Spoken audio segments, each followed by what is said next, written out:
الرحيم الحمد لله رب العالمين الصلاة والسلام على سيدنا محمد وعلى أهل بيته الطاهرين الطيبين المعصومين صلوا على محمد وآل محمد اللهم صل على محمد وآل محمد.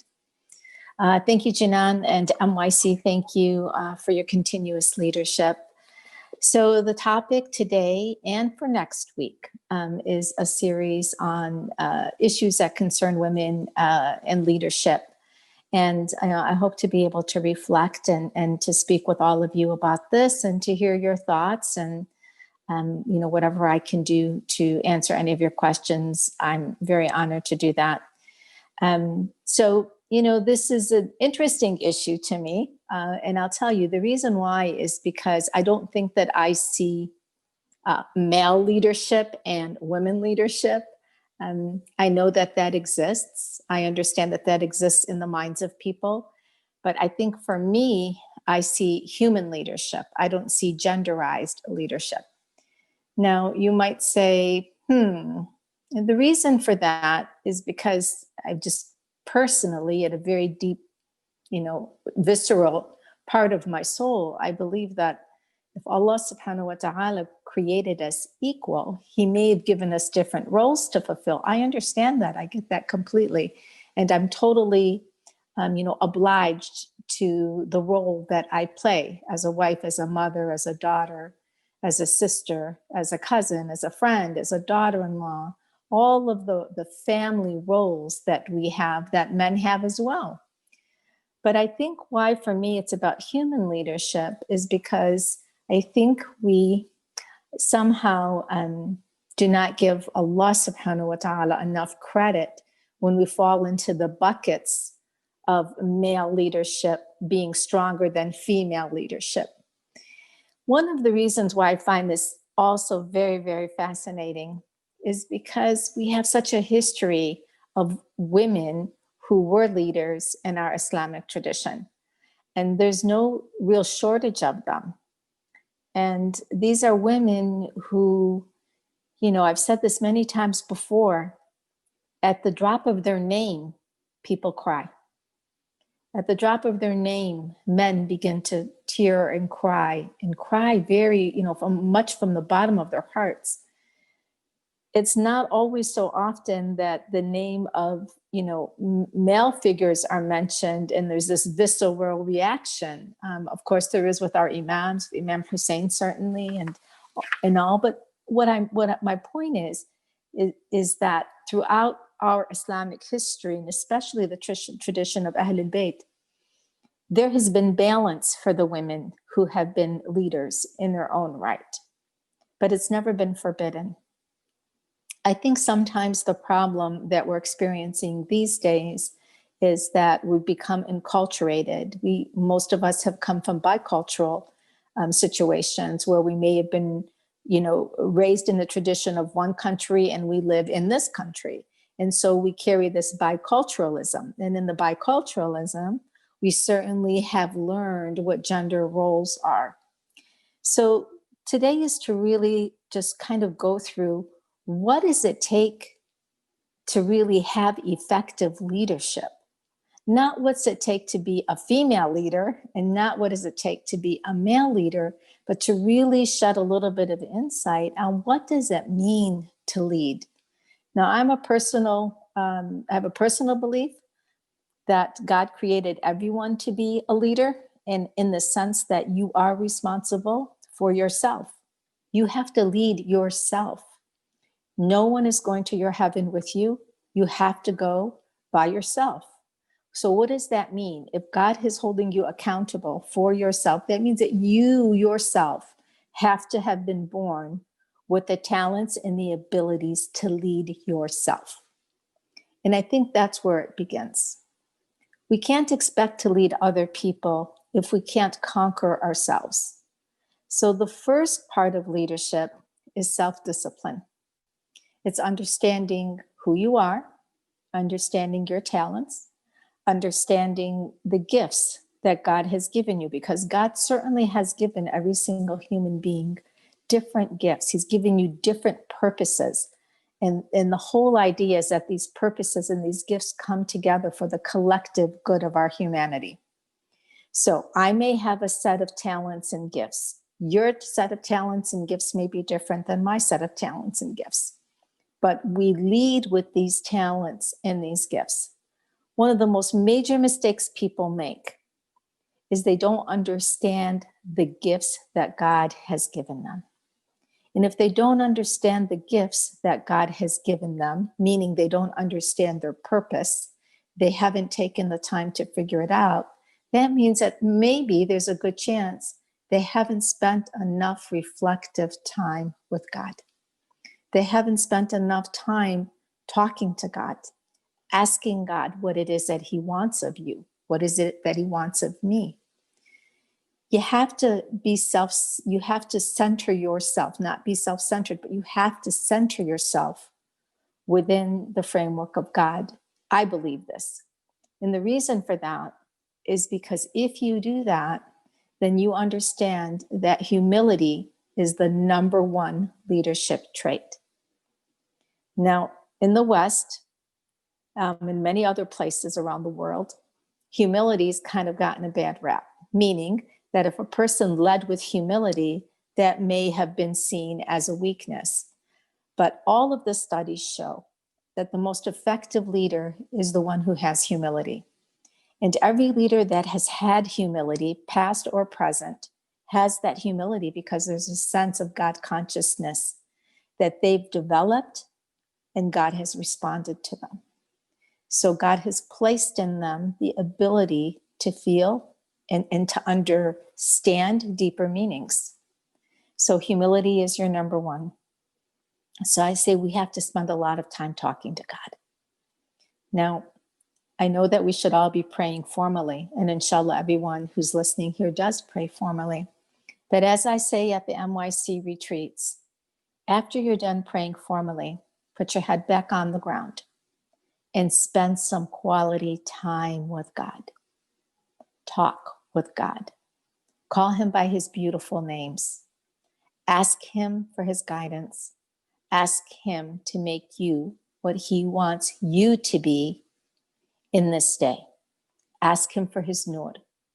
Ask him for the things that you need, knowing that he knows already what you need, but the actual verbalization, the actual communication with God is very, very, very important. We know this to be true because our imams led with these supplications and dua that are so sublime. Where did they get those du'as from? Where did dua arafah come from in Imam Hussein's heart? Like, how was it even generated? The words that Imam Ali says, these beautiful, beautiful dua that leave us just, almost breathless. That is because of their self-development. Now you might say, well, they're ma'asumin, so it's easy for them. We may not be infallibles. Of course we're not. But that doesn't mean that we don't have a chance to attain a level of God consciousness. It's there for the taking, and God wants us to take it. So first and foremost, to begin our day at Fajr time, with praying, as Fatima Zahra says, for your neighbor, for everything outside of yourself, and then strategically coming in your discussion with God from the people who are sick and the people who are poor and the orphaned, and then making your way into your personal family and your friends and those who need you. And then in the end, pulling your prayer and your supplications to God into yourself. So you should have a format and a formula and a strategy as to how you pray in your discussions with God.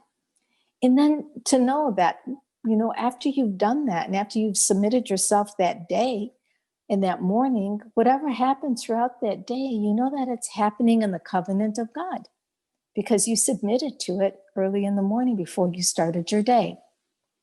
So again, first and foremost, humility. You got to know who your boss is.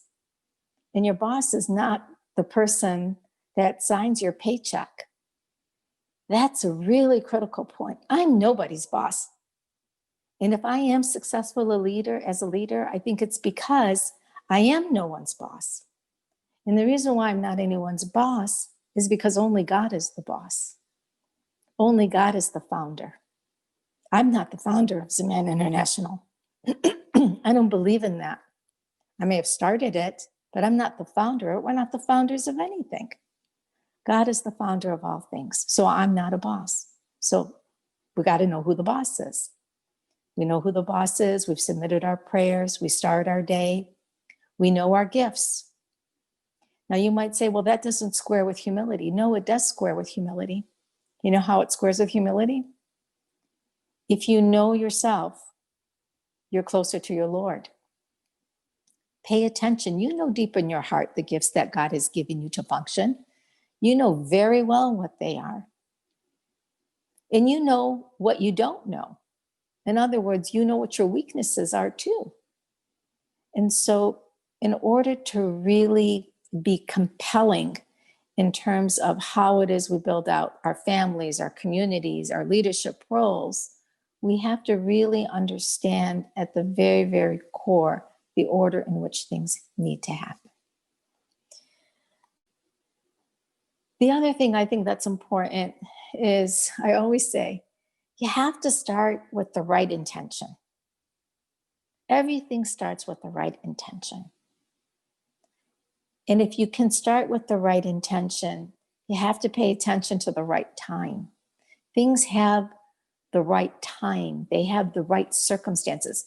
And when you focus on the right intention, then soon you will figure out when the right time is for something in your life and when the right circumstances present themselves.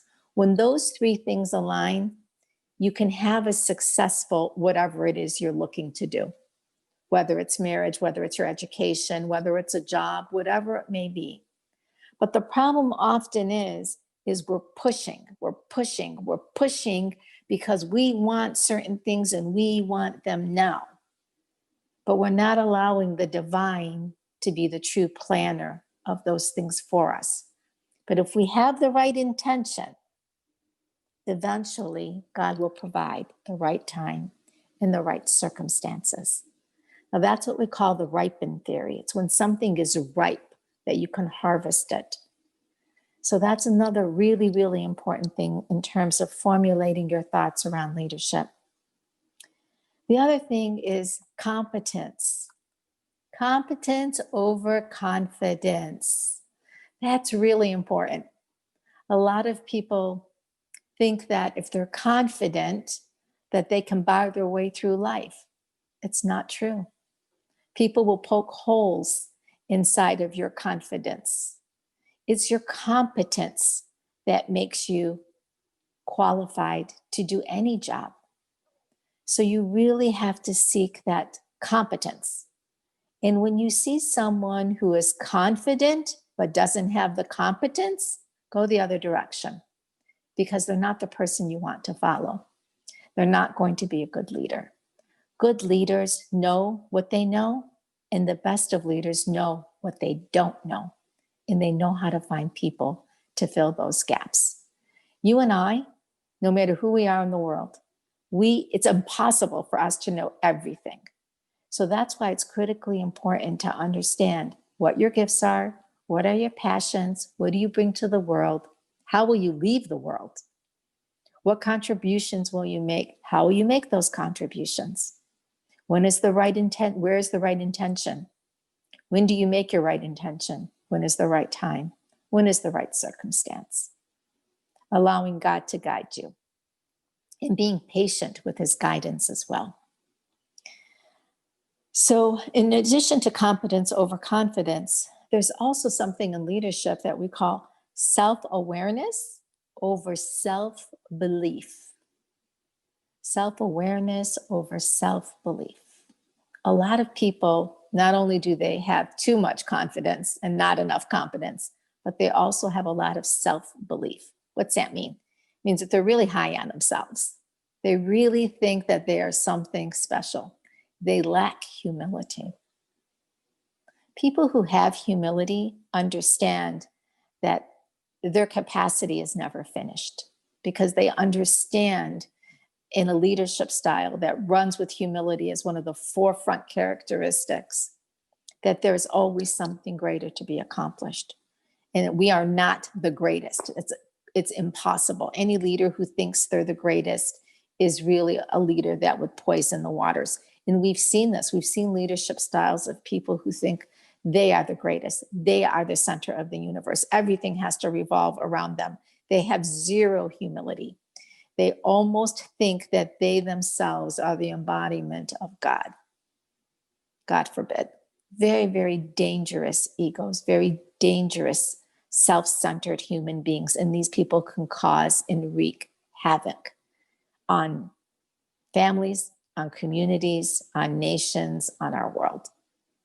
So to be self-aware and not self-belief. And then to know, again, to know your limits is really, really important.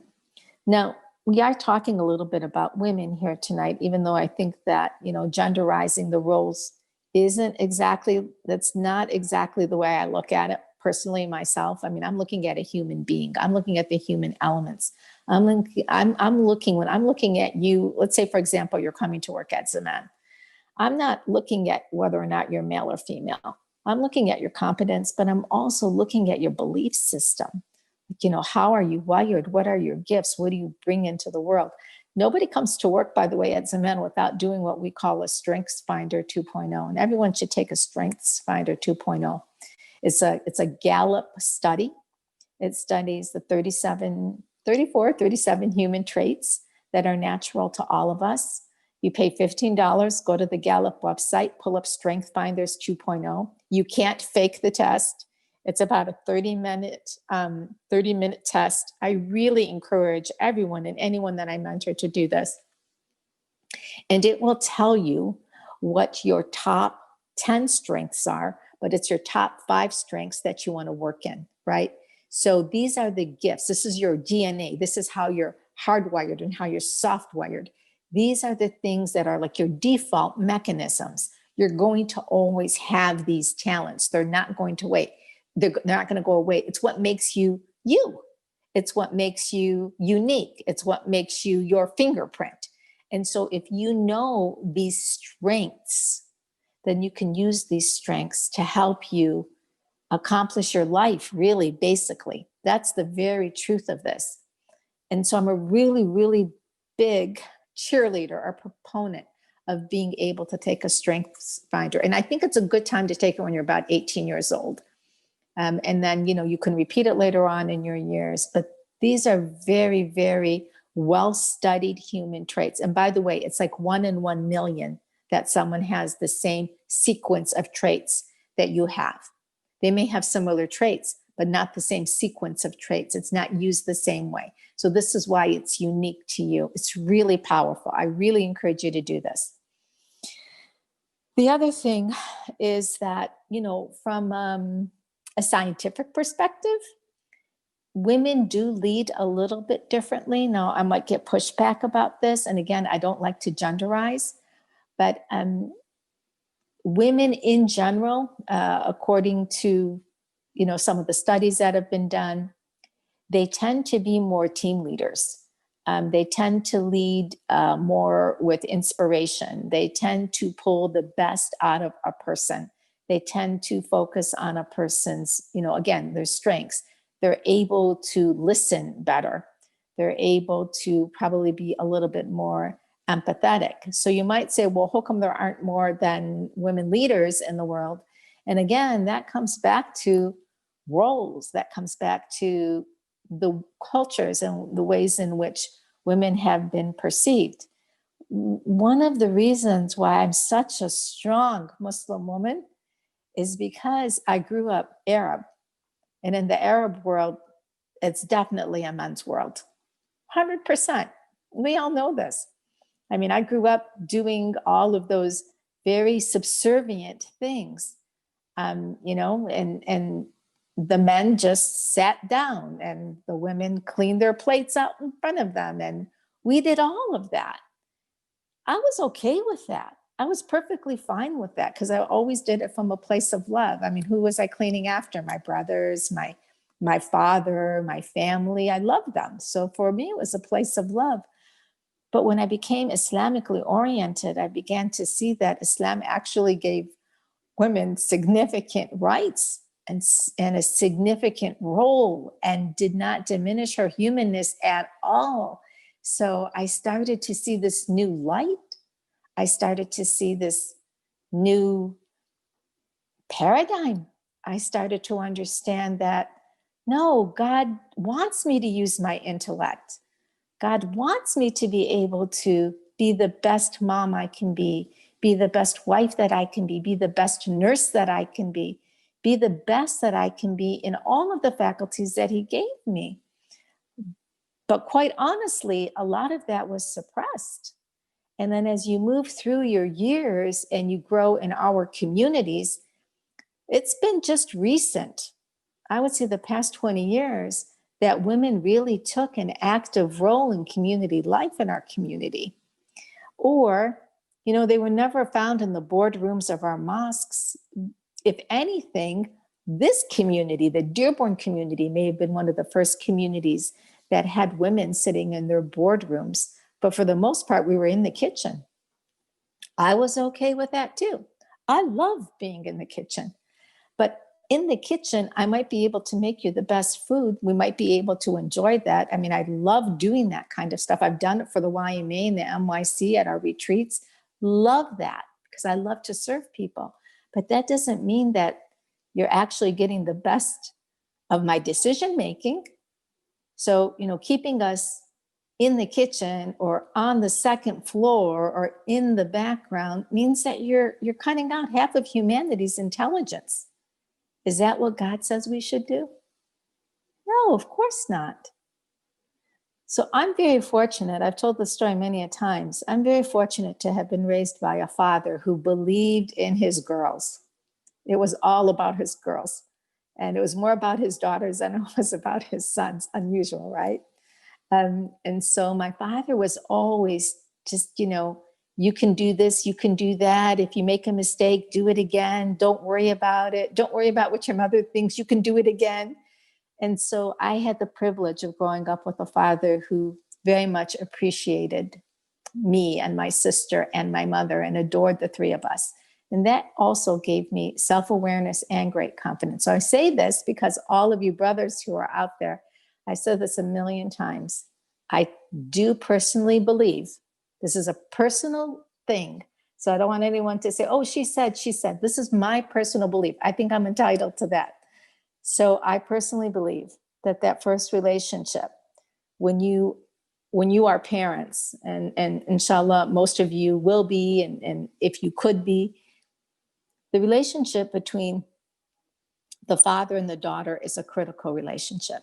Because as she begins to become self-aware, and she has a father who adores her and tells her how wonderful she is, how smart she is, how beautiful she is, respects her, as the Prophet ﷺ respected Fatima Zahra, that gives a woman a place to stand. And it gives her self-awareness, competence, and confidence. And the same thing for a man. When a mother looks at her son as that first cross-gender relationship and tells him how handsome he is and how smart he is and how wonderful he is, he's going to grow up with a sense of self-esteem and a sense of self-awareness and confidence and competence. So how we raise our children is a very, very critical thing. Most of the people who I know who are very broken people, they're not broken because they themselves broke themselves. They became broken early on in their childhood because their parents did not give them the kind of love and attention they needed. So if the home base is not strong, nothing else can work. And if your home base is not strong, you still have a chance in your own life when you are married, when you have your own home, to create a home base that is strong. You don't have to repeat the ills that may have been inflicted upon you. So I say that because this is how it is we grow as leaders. This is how we lead ourselves. It starts when we're really young. Teachers have an impact on us. Our friends have an impact on us. Our environments have an impact on us. All sorts of things have an impact on us. Now, as we continue to move through this idea, I veered a little bit. Also, I just want to say that it is, again, kind of a scientific proven thing that not only are women inspirational leaders, but actually men on their teams tend to do a whole lot better. They actually excel. And the reason for that is because there isn't, for the most part, women leaders are looking for the best. They want the people on their team. They put their people ahead of themselves. So they want their people on their team to all rise. That isn't always the case with male leaders who may have certain different traits or lead with certain different traits. So here's the other thing that's really important. Not every person who has the title of a leader or is perceived as a leader because of their title is actually a leader. In fact, there are probably the strongest leaders are the ones who just kind of come up in the ranks. They didn't inherit their position. They didn't inherit their role. They earned it. And one of the greatest leadership people, Stephen Covey, in contemporary times, has said that you're only a leader when people believe in you. If people fear you, you're not a leader. And I think that's true. So it's important to put people before yourself. And then just one other thing that I wanted to chat with you about. A lot of people talk about not just humility, but they talk about humbleness. And they, you'll hear people say, I'm so humbled. It's one thing to say you're humbled. It's another thing to actually be humble. So I just want to spend a couple of minutes talking about this. I hope majority of you who are listening in are young. I've just turned 60, so I don't have many years left, but I also don't have many regrets. I think I learned early on, do what's right. I have some regrets, of course. I don't think you can live life without having some regrets and some big, big regrets. But overall, I've lived a life somehow always asking myself, am I going to regret this? If I do this, am I going to regret this? If I don't do this, am I going to regret this? In other words, if I don't call my mom, for example, am I going to regret that I don't call my mom? If God forbid something happened to her and I didn't call her, am I going to regret it? If the answer is yes, I'm going to call my mom. If I didn't, for example, I'm a very active grandmother. If I'm not an active grandmother with my grandchildren, I was a very active mom as well. Am I going to regret that? Yes, I'm going to regret it. So if I'm going to regret it, then I have to do something about it. So I'm always asking myself that question. Am I going to regret this if I don't do it? If the answer is yes, I do it. So I think you have, inshallah, an entire lifetime ahead of you. Think very carefully about the things we're talking about tonight. I think lastly, let me just say this too. I didn't know that I was going to be a CEO of Zaman International. I didn't know that I was going to have, CNN Hero and, Today Michigander or Michiganian of the Year and, all of these accolades that have come. I had no idea. And you know what? They're wonderful for Zaman, and they're wonderful for this community. They're wonderful for our Islam. They're wonderful for so many reasons. Least of all, they're wonderful for me. And I really mean that from my heart. What makes these things important to me is that it can make other people feel happy and proud. But for me, at a deeply visceral level, it doesn't mean anything. Because if it meant something, for me personally, that means that I've gone astray. And I do ask God every single day. This is an every single day dua, every single day, that he would elevate me in my deeds and he would lower me in my nafs. Because it's very easy, very, very easy to think that you're really something special. And we have too many people in our communities who think that they are really something special. What makes us special, first and foremost, is our relationship with God. What makes us special, second, is our relationship with God. There is nothing else that can move the needle that is more important than that relationship that you have with your Creator. Why? Because one of the number one principles in leadership is to begin with the end in mind. And if the end in mind is to go to heaven and to have God's mercy and to be with family and to have an eternity of peace, then that can only be accomplished when you know where you're going. And that can only be accomplished when you know who's in charge.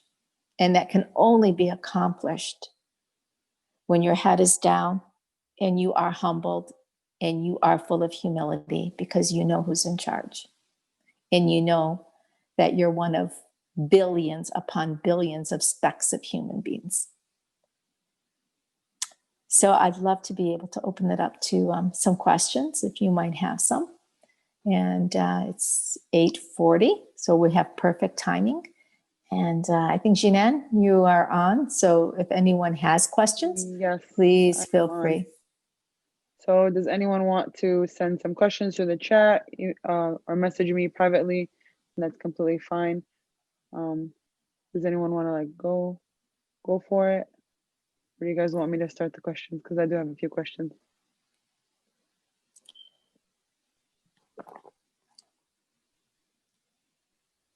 Okay, I guess I will start. In your in your little lecture that you just gave us, you kept telling us that we basically need, in order to be a leader, we need to know exactly what our strengths and our talents are. How does one get to that? Like like spiritually?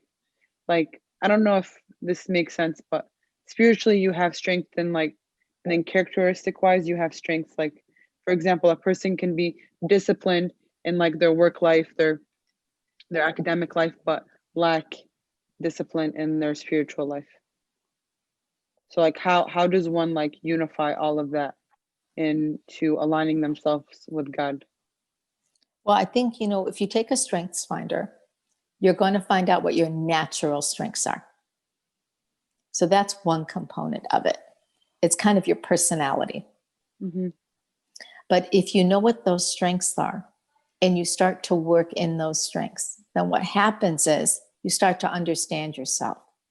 And if you start to understand yourself, you also start to forgive yourself. Yeah. And if you start to understand and forgive yourself, somehow, you start to just get it. You're able to say no to things that you may say yes to. You begin to develop a different kind of courage.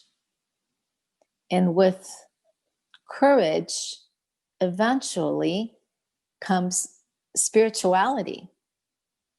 And it could be vice versa. It could be that somebody's deeply spiritual, but they just don't know what they want to do. And they keep asking God and they keep asking, but what's missing is they don't understand themselves yet. So that's why I really encourage people to understand what their strengths are. It's not a hype thing to do. It's a wonderful thing to do because in a way it's acknowledging your DNA, it's acknowledging your makeup, it's acknowledging your uniqueness. And God has made us all unique. I don't know if that answers your question. No, it does. It does. And thank you for that. Another question here is, how can one develop their leadership qualities while still remaining humble? So if leadership is about others, the humbleness is automatic. If it's about the mission, the humbleness is automatic. If it's about yourself, then you can't go anywhere with that. You might be perceived as a leader. You might have a leadership role, but it doesn't mean that you are going to be effective. So it's not about you. It's about what you do more than it is about you.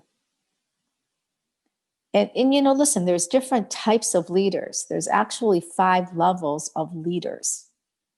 So leadership, when it's studied, like the actual study of leadership, it's very complex. It has a lot of layers to it. So for example, you could be a level 1 leader. A level 1 leader has certain traits. A level 2 leader has certain traits. A level 3 leader has certain traits. Level 4 and level 5. A level 1, 2, 3, 4 can follow a level 5 leader. A level 5 leader can't follow anyone. If we're talking about professional leadership training, level 1 can follow level 2. Level 2 can't follow level 1. So there are development stages in leadership that are real. I've stopped teaching leadership in our community just because the man kept me so busy that I couldn't find the time to do it. But I used to actually teach leadership to the original group of youth that we started with when we started the YMA. And I did that for almost 10 years. And the reason that I was so vested in that is because I think if I was taught leadership, by the way, I actually was trained in leadership, styles. And so I'm trained by some of the best there is in the world. So I was fortunate that I actually got that leadership training, and I wanted our community to have that. So how we define a leader, what we mean by what's a leader, is important to know. It doesn't mean, again, the role doesn't make you a leader. Muawiyah was a leader of the Ummah. Did that mean that he was an actual good leader? No. Zainab, alayhi salatu wasalam, wasn't the visible leader until Ashura. She was a teacher, but she didn't have that visibility until Ashura happened. And when she faced off with Yazid, not only did she become this incredible, not only was it an incredible moment of leadership, but she brought down an entire dynasty with her words. So there are moments of leadership that make leaders forever embedded in our hearts and minds. And then there are those who attain leadership roles who really don't deserve them and cause destruction, not goodness with them. So again, we have to be careful with how we define what a leader really is. So here's another question. It says, how do you overcome the conflict of being internally confident yet humble? Often people misinterpret spirituality to undermine one's confidence so that they can remain humble. I think, again, self-awareness is more important than confidence. And competence. If you're self-aware, you're already on the road to building a level of competence because you know yourself. But confidence is important. I mean, once you've mastered a skill set, you can become confident that you know how to do that skill set. Okay. I'm confident about cooking. Okay. Now everybody knows that I love to cook. I love to cook. I am confident in my cooking skills. Am I a chef? No. Am I a trained chef? No, I'm not a trained chef, but I'm confident in my cooking skills. Am I humble about them? Not really, because I just think that that's the one thing that I can do that I really love to do, and I do it well, and I do it from the bottom of my heart, okay? Does that mean that I'm arrogant about it? No, of course not. I do it out of love. right? So I have confidence, I have competence. Same thing with myself as a nurse. I can give an injection. I'm a good nurse. Now, why can I say that? Is that a humble thing to say? You might say, oh, no, that's not humble. No, it is humble.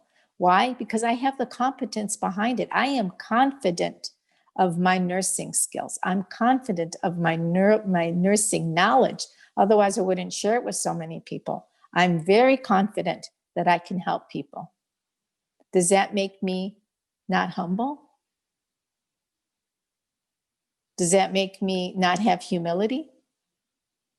No, I'm still humbled. Why? Because I know that that is a gift from God.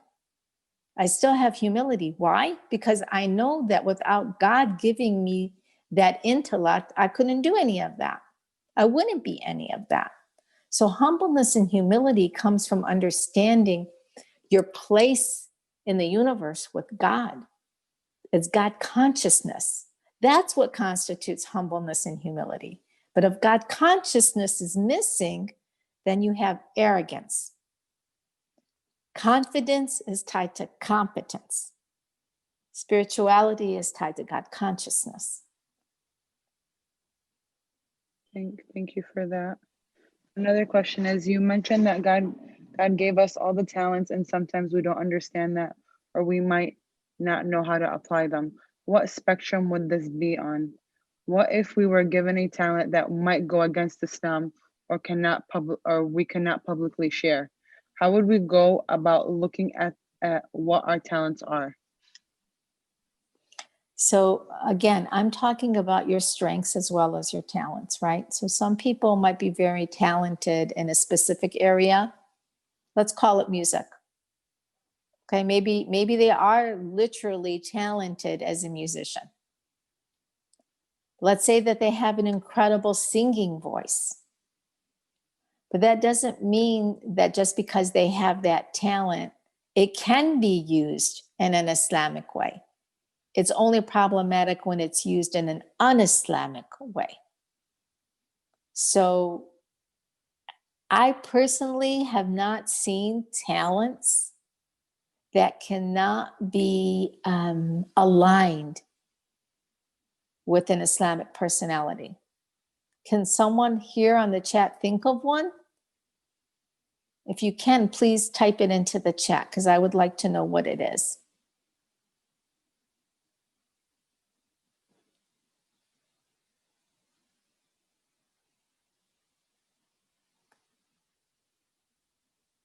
Okay, but even dancing, I mean, someone can be talented in dancing, but it doesn't mean you can't dance by yourself or dance with your family. I mean, you still have a private life, but it doesn't mean that you're going to take that dancing, God forbid, and go do haram with it.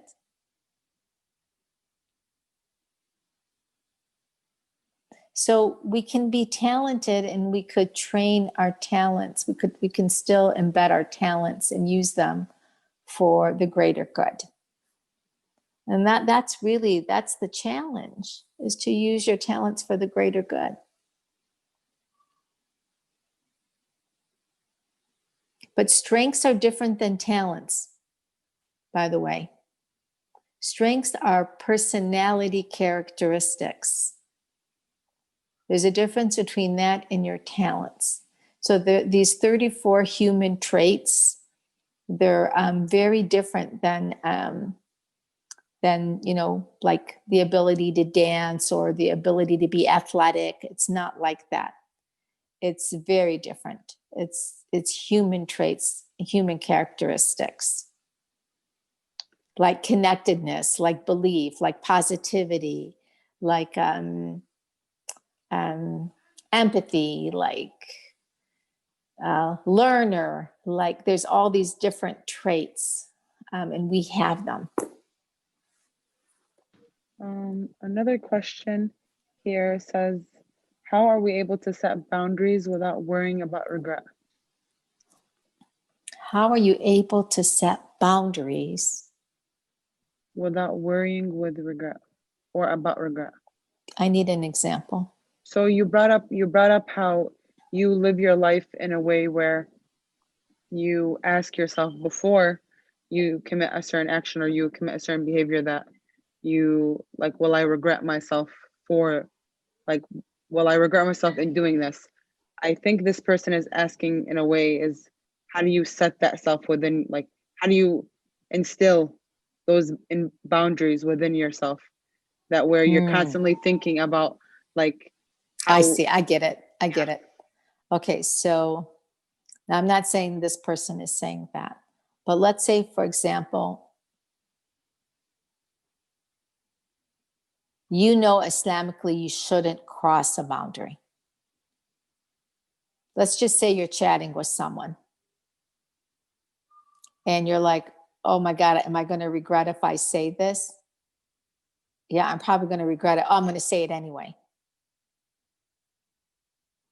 So there's a difference in terms of setting boundaries for yourself. That's not the kind of, I'm not talking about, am I going to regret doing something haram? Those are boundaries. We stay away from the red lines because of course you're going to regret those.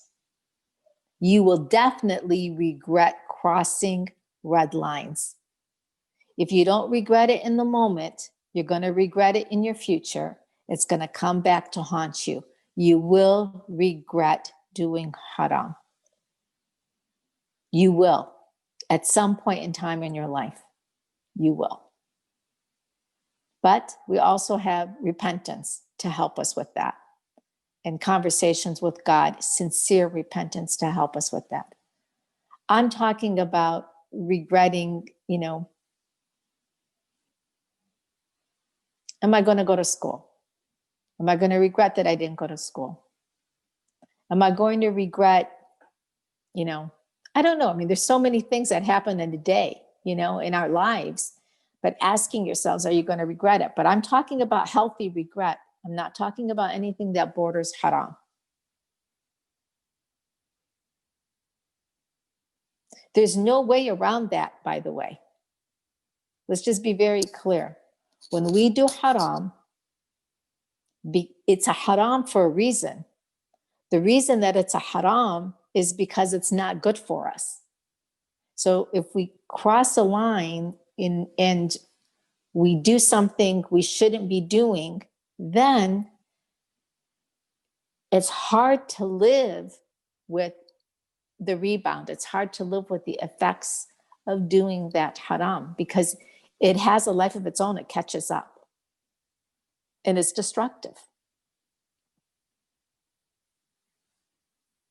So this person actually said that they didn't mean it in a way of doing haram stuff. They just meant it in a way that, like, how do you stop yourself from overthinking and setting like a boundary with regret? I'm not 100% sure if I'm completely understanding the question. So, but they wanted to clarify that it wasn't about like regretting the haram stuff. But even if it's not about regretting haram stuff, I want to thank whoever it is for saying it because that triggered that in me. Because there are a lot of people who, you know, have really blurred the lines between haram and not haram. So I thank this person for just even taking me in a direction that even if that wasn't their intention, because I think we need to be talking about this stuff anyway. Because, you know, it's one thing to say something's haram and leave it alone. No, but why is it haram, right? What happens with the negative energy? How does a negative energy, you know, affect us? But in terms of how do you stop yourself from thinking about it? I mean, I don't think about it all day long, but I definitely think about, like, when it comes to major life choices. Yeah. You know, so I've always said, I mean, even on my WhatsApp profile, God, my family, and then everything else. Everything else. You know, people sometimes misperceive me because they don't really know me. They only know what, you know, like the awards and the this and the that and all that stuff. For people who really know me well, they know I don't compromise. I really work hard on that. I don't compromise my family. That's next week's discussion. I'm not sure if we're ending it. We'll take 2 more questions, and I'm pretty sure I think that will end our discussion. The second to last question is, what would you say is the fastest way to find yourself and get that inner leader out?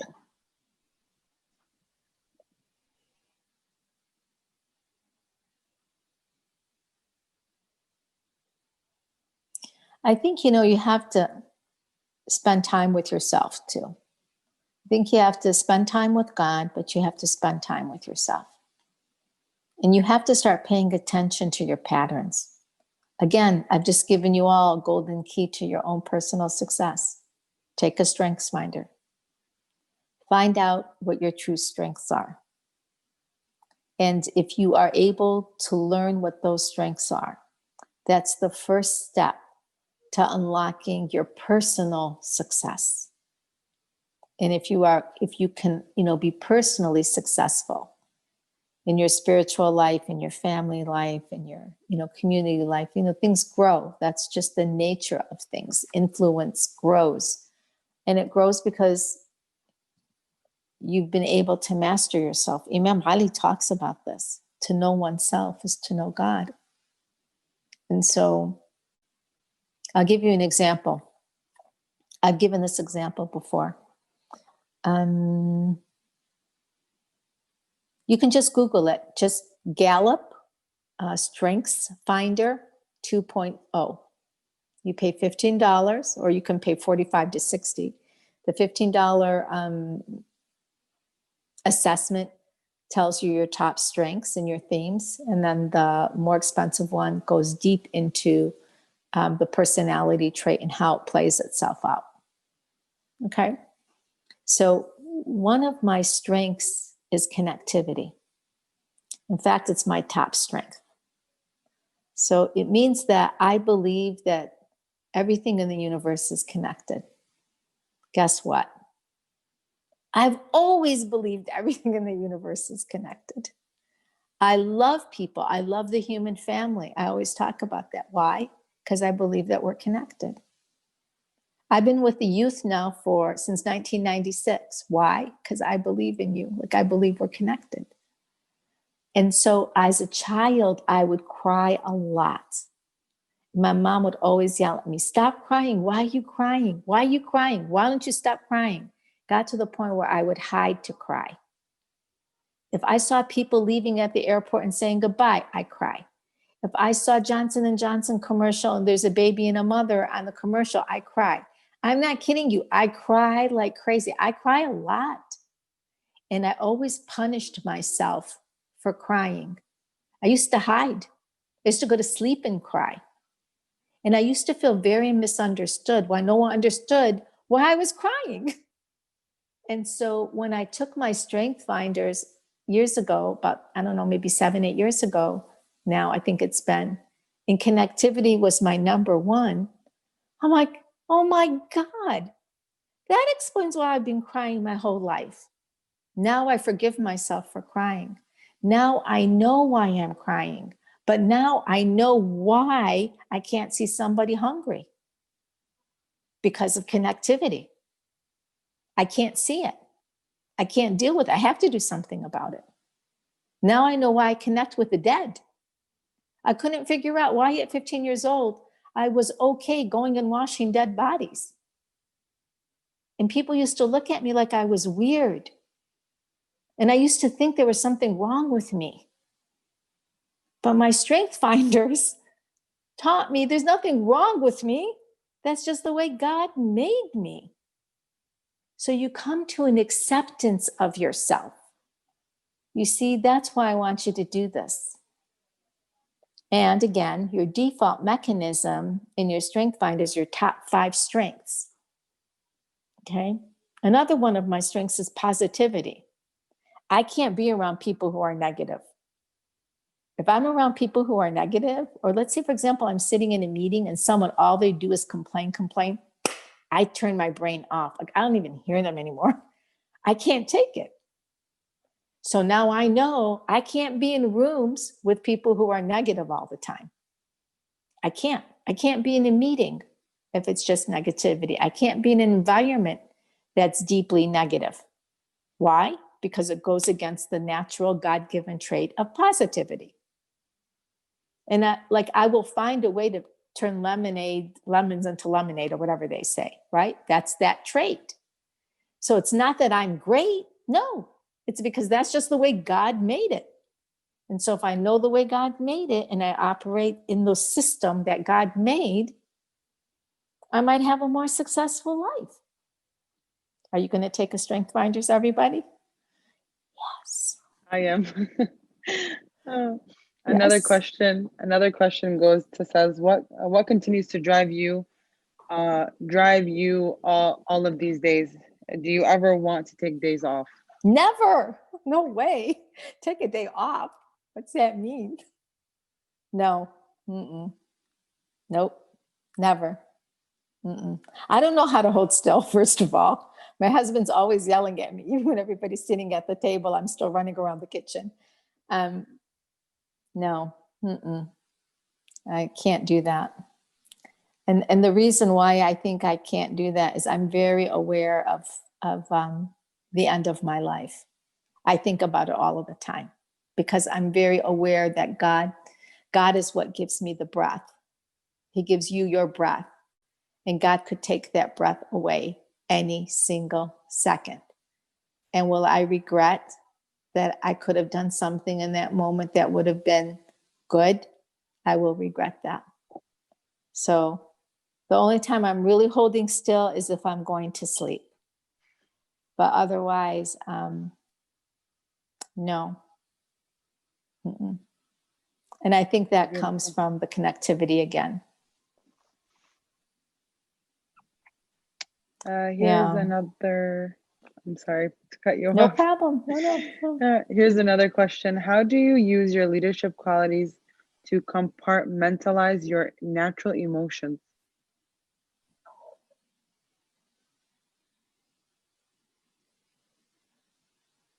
I think it's the natural emotions that make you the kind of leader that you're going to be. So I'm the same person, whether I'm in my home or I'm at the NYC or I'm with you or I'm, in a boardroom. It's the same person. So I think it's the opposite for all of us. You can't fake it till you make it. There's no such thing. Your authentic self is what has to shine in the world. And God created you good. So it's an issue of just opening yourself up to the divine and letting God work through you. The Christians do a really good job talking about this stuff. I feel like we don't do as good of a job talking about this stuff. But there is this idea that we can open our souls up, our hearts up to God and let Him guide us and lead us. And we're still active in it. Of course, we have to be. So I think it's your natural ability that makes you who you are. And it has to be that there's a leader in each of us. Again, because God's justice wouldn't be in play. Then how are you supposed to lead yourself to a good life if there wasn't a leader in you? Like you are your own Khalifa, responsible steward of yourself. Another question here is, what advice do you have for introverted leaders who tend to get drained easily after social situations, but want to help others out too? That's a great question. That's a really great question. You're not going to believe this. Guess what? I'm not an extrovert. I'm an introvert. So people don't believe it because I have this positivity thing going on. I'm very much an introvert. I'm very, very quiet to myself. I'm publicly able to speak. But, the difference between an introvert and an extrovert is this. When you're stressed out, do you come to like a hot cup of tea like I do, but I'm not stressed out right now? And do you need to just be quiet and to yourself and figure it out with not a lot of noise? Or do you need to like go out and be around a whole lot of people? I can function in public circles, but I'm always usually in my own head and in my own heart. So I've learned to, I think growing up Arab, as an Arab, we have these collective cultures. And so we're used to being around a lot of people and a lot of family. And even if we're introverted, we develop the skill set, the social skill set to be outside of ourselves, even though we're always really inside of our heads, you know? So I wouldn't let that stop you. Some of the people who I know are the best leaders, people who I admire a lot, they are some of the quietest, some of the most thoughtful people, and they are some of the strongest leaders I know. So don't let that stop you from, accomplishing what you need. And you don't always have to be in social circles. Do you know that I really don't have any friends? Now, people think that that's a funny thing, but I really don't. I have my family are my friends, but I've never been, people feel like I am their friend. But when, I have a lot of people whom I love and respect, but my core is just my children, my husband, my immediate family, my siblings. That's who I hang out with. So it's not easy for me. I don't like going to social places with 1,000 people, but I've learned that I have to do that. So I do it, but it's not comfort zone. And maybe that's what this person's talking about. Yeah. I much, by the way, rather hang out with all of you than hang out with anyone my age. Just FYI, so that you know, that's the honest to God truth. I'm more comfortable with young people than I am my own peers, because I believe in you all so much. There's a comment for this question, and it goes like, I like to be very social and I'm an extrovert, but sometimes the response of others and their attitudes are negative. It can be discouraging. How would you deal with that? I think it depends on what the situation is. There's a lot of judgment that we place on each other in these communities. I think that you have to know where you are. You have to know when to turn it on and when it has to be tempered a little bit. Yeah. Another question goes to say, do you have any advice for people who want to focus on self-betterment, but feel like it makes them disconnected from society? For example, staying away from social media and being out of the loop.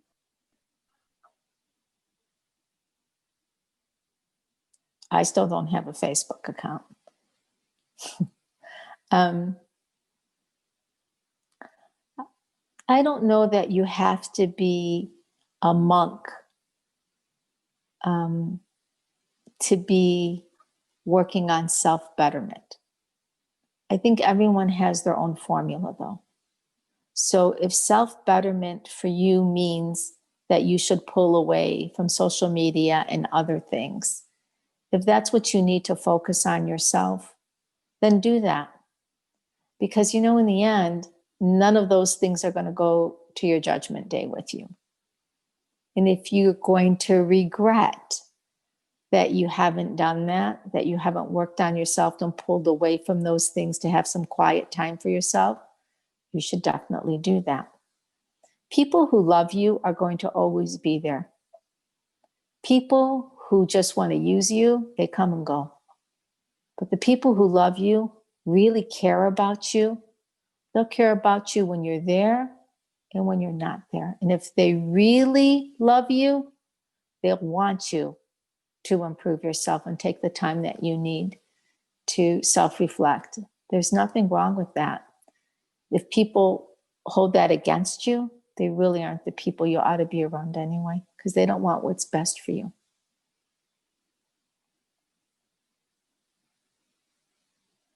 That's the mom in me speaking, by the way.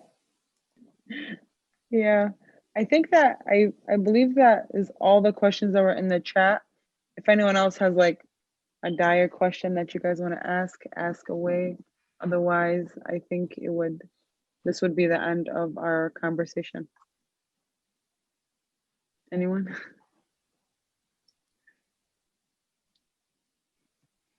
I have one. I feel like I would improve more if I cut back on social media, but I feel like I do struggle with the loneliness of not being able to relate to others. This is according to the last question I asked Well, then about. I think you balance it. Life is about balance too. Maybe you're not checking every hour. Maybe you're checking, a couple times a day. So, we can only pace ourselves. So I think, you have to work on it. You have to decide what works for you. And if it's a goal, you set the goal and you start working toward the goal. All right. If we can't lead ourselves, we can't lead anyone else. That's the bottom line. So thank you, everyone. Thank you for spending the evening with us. Thank you, MYC. Thank you, Jinan. Thank you, Amin, for reading Quran. Leadership Council, thank you all so much for having us. It's been my honor and pleasure to be with all of you. We Thank you. also wanted Assalamu to thank you alaikum. Thank you, Habibti. for this Assalamu beautiful alaikum. lecture. Alaikum Thank you so assalam. much. Assalamu alaikum wa rahmatullah. Alaikum assalam. Inshallah, we'll see everyone else next week. Take care. Assalamu alaikum. Take care.